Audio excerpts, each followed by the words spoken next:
being that I wrote a book called Leveling Up, How to Master the Game of Life and how I look at life as a game, I wanted to design something around that. So I called it Leveling Up Heroes. And so thinking about what matters to you, what mission, what causes actually matter to you, you're going to do a lot better because you have a why that's behind it.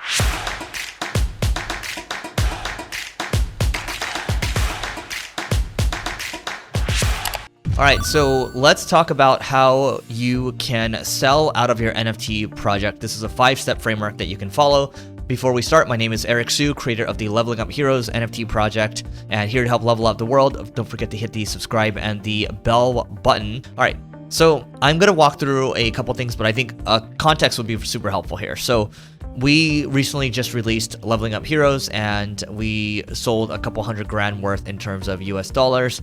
And we largely look at this as kind of our seed round of funding. And we've also worked on a handful of other crypto projects as well. And I wanted to do a couple experience shares here because not a lot of people are doing that here on YouTube. They're not really talking about their project or kind of the how-to practical steps here. So we wanted to do that, whether you're watching or whether you are listening. So first and foremost, very simple thing is step number 1 is making sure that you establish a mission and vision, right? Because back in August or so, I had already started to think about creating a project, and I had noticed already that a lot of people were basically going for a cash grab. And so I spoke to Keith Grossman, who is the president of Time Magazine, or Time, I should say. And basically he was like, look, is your project greed-based or is it community-based? And are you actually fulfilling on that community? And so I noticed a lot of projects were greed-based, and I wanted to zig where other people were zagging. And so being that I wrote a book called Leveling Up, How to Master the Game of Life and how I look at life as a game, I wanted to design something around that. So I called it Leveling Up Heroes. And so thinking about what matters to you, what mission, what causes actually matter to you, you're going to do a lot better because you have a why that's behind it. And so for me, I wanted my NFTs to tie to kind of gaming history. Not only that, though, I wanted to layer on utility because I wanted this to be a project that would last for the long term. And when I look at these projects, if I say long term, you're most likely building a business if it's for the long term, which is why I call this the initial kind of crowdfunding when you sell your NFTs, right? That's crowdfunding, that's support that you have, and then you have to actually fulfill and serve the community and continue to develop a strong offering for that community. And so that's why I look at it as a business. And so as we pull up my screen over here, first things first is you can see this is email proof right here. When I sent an email out to our artist, Tom, August 6th of 2021, I said, hey, have you done any NFT projects yet, right? And so, we go over here, and this is September 8th, so we waited a little bit, basically a month later, and I said, hey, do you think you could do like a hybrid of anime style art combined with the image below? And so if I come back to this for a second, and I think about it, I grew up watching anime, I grew up playing games, and I feel like I'm tap dancing to work every day, which one primary reason is because I feel like all this is a game, right? And so again, what causes matter to you? What mission, what values, like what's the mission behind your project? And so for the mission of Leveling Up Heroes, it is to level up the world. And that's a very broad mission, and that's a mission one person can never accomplish in their lifetime, right? But that's something I can aim to get a little closer to every single day. So that's what a mission is. And so what are the values tied to your mission as well? And so what ended up happening was eventually we developed a code of epicness, which is kind of the core values that we have behind our project, right? So if you join the group and if you violate these core values, unfortunately, we're gonna have to remove you from the group. So establishing those guidelines, again, it's like you're building a business. And that's why I think people that have experience operating, or if you hire someone that has experience operating, you're gonna have a leg up over the other projects that are out there. Now, if you're a large brand that's looking to just get into space right now, that's fine. You are building on top of your business. That's fine too. We can see that these are some of the bits of value that we have with our project, right? That's maybe different than the others. So you can see up here, I'm just gonna highlight it. So we have a docs team, which means you know who our team members are, you know what they've done before. We're not hiding behind anything, and that makes it less likely for us to run with the funds, which is also known as rugging. We have operating experience. So myself personally, for example, we have my marketing agency, Single Grain, which is, as of this recording, we have about 60 people or so, and we work with cool brands like the Ubers, the Amazons, the Airbnbs of the world, right? And that's just to say that we have experience building things, and builders have an advantage, naturally, especially when you know how to build teams. That's a huge advantage. Our long-term mission is to level up the world. But utility, true utility that we're talking about here is the conferences, the dinners that we're planning to do. Also, if you pick up the NFT, you get a hard copy of the book. You get our course on how to start a business, which we were selling for $2,500 a pop. And additional things that we want to layer on for the long term. Can we do games? Can we do utilities for businesses, right? And so, I even said this yesterday, like, we're going to raise the bar for NFTs. And the problem right now, at least as of this recording in early 2022, is that the bar for NFTs are set really low right now. It's just like, you do some art, you throw it out there, and then people raise the money, and then they run away with it, right? That to me is not very long term. It's just not for me, right? What's been easier for me in my career is just doing things long term, and it ends up working better that way anyway. And so, my challenge to you is to think about and type into the comments right now, like, if you were to launch a project, how would your project be different? What's the mission? What are the values? How is it going to be different out there? What unique utilities can you layer on, right? Can it serve as a membership pass? Can you share deal flow in here? Some of the NFTs I've seen out there, they provide courtside tickets or box seats for sporting events, right? And we're actually thinking about how we can add those as perks to our project too. So constantly thinking about how you can just do better over time. And that's what leveling up is all about, by the way.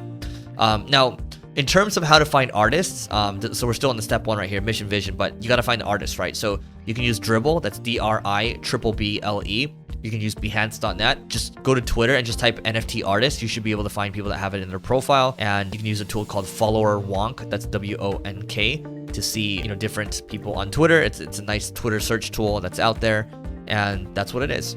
Now, the other thing I'll say too is, if you want to be successful in this space, you have to be able to build relationships.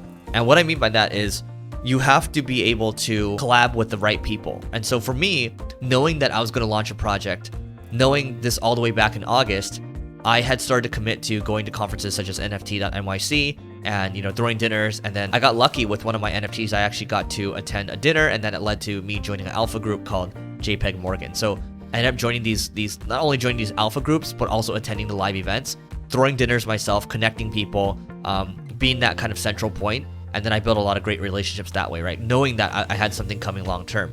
Now, again, I would just say again, I probably could have launched a lot sooner with this stuff, but I just wanted to take my time with it. And plus, we had a lot of stuff going on. Business-wise, had a lot of priorities to take care of there. So on my phone, you can see this right here. It says, slow down. What is the rush? And so, seriously, what is the rush to get a project out that quickly? If you do it methodically, and if you're building thoughtfully, and if you're building for the long term, then what's the rush? So we talked about building relationships sooner than later. So what events can you go to next?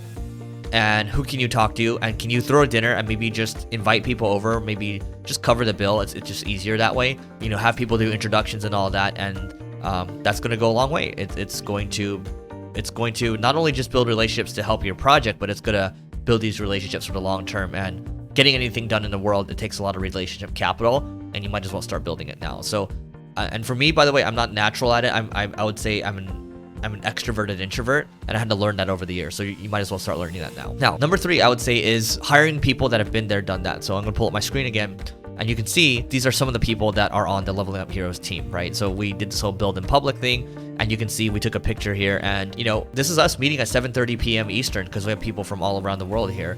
But this is what it takes to build something great. And for me, in the very beginning, I asked around saying, hey, look, I would look on Twitters, just looking for community managers and mods. Going into your favorite Discords and looking at the mods that work there and seeing if they're down to take on other projects, offering to pay them as well, and then seeing if you can incentivize them some other ways too. So there's different ways to incentivize people, right? You can gift them an NFT, or you can pay them. There are different ways to do this, but I just know that if you're going to try to get anything done, if you're going to try to go far, you have to go together and you have to go with a team. So it's better to work with people that have been there, done that. And so on our screen over here, we have people that have worked on Lives of Asuna, VFriends, World of Women, worked at companies such as Mind Valley. So you got to think about it. Like, also, do these people jibe with your mission? Are they all in on the mission, right? Are they willing to crank hard on it? And so for us, I could easily say that, look, getting a team together, that's one thing. But also beyond that, I mean, if I scroll down over here, we do this thing called traction, right? So we run off of, my main business runs off of scaling up and traction. It's a meeting framework, right? So every Monday and Thursday, the team gets together and we meet for about 60 to 90 minutes or so, and we just talk about issues, right? So you can see, the way this meeting is structured is we start with personal wins and gratitude. We start with headlines for the team, so everyone kind of goes around doing headlines for 5 minutes or so, and then we just jump straight into issues, and then we rate the meeting on a scale of 1 to 10 at the very end, right? And you can see the framework that's up here. Coming down here, don't expect these meetings to be sunshine and flowers, right? So if everyone's agreeing, you have a bunch of yes people. Ideally, you're disagreeing, but you're committing, and you're openly debating things, right? Because things aren't, again, they're not always going to be easy. But if you're able to have that alignment, for us, we made a lot of adjustments last minute, right? Like meeting 2 times, especially because the space moves so quickly right now. We got a lot of things taken care of, like, hey, should we push the launch date back? Hey, like, what should we do about, coordinating these partnerships? What should we do next? How are we going to serve our people? How are we going to fulfill on this stuff with the live events and all that? So these are all ongoing issues and or issues that we need to solve. And if we don't have a forum to discuss these issues, how are we going to get better? And we want to ultimately give people time to protect their mental health too, because the space is so crazy in terms of the pacing. So that's what I would say. Now, the next thing is when we think about how we blitzed. So on my screen over here, these are just a couple of examples of people that we partnered up with. So you can see Vission, World of Women Alpha, WoW Pixies, a lot of these alpha groups, Capsule House, Doodles Alpha, Alien Friends, Y Whales, which is YPO, Ascendance Illuminati. So we actually got a lot of these together in the last week or so. Obviously, the last 7 to 9 days, we pushed really hard. And basically what these are when we collab with these people, it's just people kind of we're basically doing allow list collaborations with them. You can call it whitelist, allow list, whatever. Basically would offer them 150 to 200 and we'll say, hey, like, we'll get you, you can be on our allow list, and then we will give you 150 to 200 that you can give away to your community. And they're incentivized to do so if they think you have an interesting project. And this is why building these relationships up ahead of time was super helpful, right? Like I was in, some of these, like I was in a chat over here for Vission, for Knights of Degen, and also for Illuminati. It's because of the dinners I did. Y Whales, it's because of an entrepreneur group that I'm in. And also people on our team, they knew people from these other organizations too, right? I'm not gonna pretend like the team was doing the heavy lifting, right? And I was assisting where I could. And so that's what I would say. And I would say if we were to do it differently, we probably would have blitzed hard, not just for 1 week, but for 4 weeks, right? We would have just hit it freaking hard. Because if you look at some of these projects, they go hard. Like every single day, there's like 2 or 3 collabs that they're announcing. For better or worse, this is just how human beings are. This is very FOMO driven, right? People want to see other people getting into it, and it builds the pressure. And the pressure cooker eventually explodes when the launch date hits. And that's how you can sell out. And that's how we've seen a lot of these projects sell out. When I say blitzing, there's the allow list collabs where you're going really hard for like a month or so, but also thinking about, how can you do a Twitter Spaces every single day? How can you do interviews, right? Like I interviewed the Zipsies founder the other day, who I actually happen to know from Clubhouse a year ago. And also, keeping the hype up in Discord, right? Having community managers that are on top of it, having mods that are on top of it, and making sure that they're moderating a good conversation, and you don't have toxic people that are coming into the Discord. Collaborations, that's what it's all about here. Paid ads, that's not going to work well for you. If there's other media that you have where, let's say there's a YouTube channel that you have, or maybe there's, say, like an email list that you have, definitely use those channels too and hit hard. And there's a handful of other things that we did to build up the hype, right? And by the way, we used a tool called premint.xyz to help build up that hype list. And that's what it is. Now, the final thing I'll say is this, number 5. So step number 5 here, last but not least, if you're looking to build something, the work really begins after your launch. And so just because you launched and just because you sold out, quote unquote, doesn't mean you can just run away, right? Unless that's your true intention, unless the audience knows that. Because a lot of people have been burnt in this space. And that's what people's incentives are right now. It's like, if the team is not doxxed and we don't know who there's no incentive. Like, they have the money already. What's their incentive to be held accountable to perform for you?